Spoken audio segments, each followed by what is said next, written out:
would you like to introduce yourself and tell us a bit about what you're going to be talking about today? Hi, I'm Marnie, and I'm going to be telling you about how hearing aids get fitted and how my hearing affects me. That's good, because I know that there's another video of you that I'll pop the link into below. I'll also pop a link into the services on a page document for those with hearing loss. But yeah, brilliant. Would you like to explain a bit more then? So I have moderately severe hearing loss and I need hearing aids because of this. Over a year ago, I got fitted for my hearing aids and it was a very strange experience. I was really nervous to be different, but also really excited.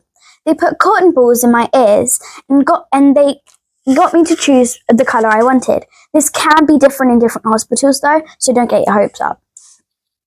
I chose purple, and before I knew it, they sat me down and then put a cold liquid in my ear. My hearing loss impacts me because it impacts on me different to everyone else. So just because I've said something, don't think this is how it will be for you and everyone else. When I take my hearing aids out, I can barely hear anything. And on top of that, I need earplugs when I'm swimming and washing my hair.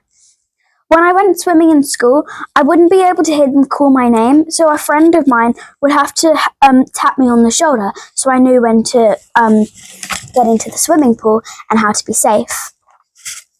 Can I ask a question? Mm-hmm. You said about cold liquid. Mm-hmm. What was that for?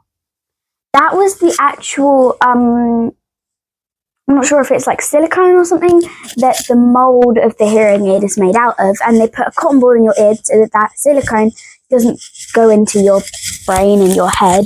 And it just, sits there, and then they take it out and it hardens. And you chose purple, is that right? But you said that they could be different in each hospital. Yes, it can be different.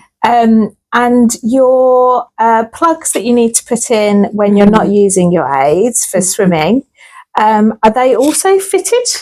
Well, they can be fitted, but I prefer to use the ones that you mould into your ear. Okay, that's great. And your hearing aids, once they were fitted, did you have to wait very long for them to arrive? Well, you always have to wait with the hospitals because they're always very busy. So once you get your hearing aids fitted, that does not mean that you'll get your hearing aids on the very same day. It just means that the mould will be ready, and then they'll send it to wherever you'll get your hearing aids, and then to like the closest audiologist, and after a few weeks you'll have an audiology appointment and they'll give you your hearing aids and moulds, or you might have to wait another while. Thank you. And one other thing that we were just talking about is people that help you in school.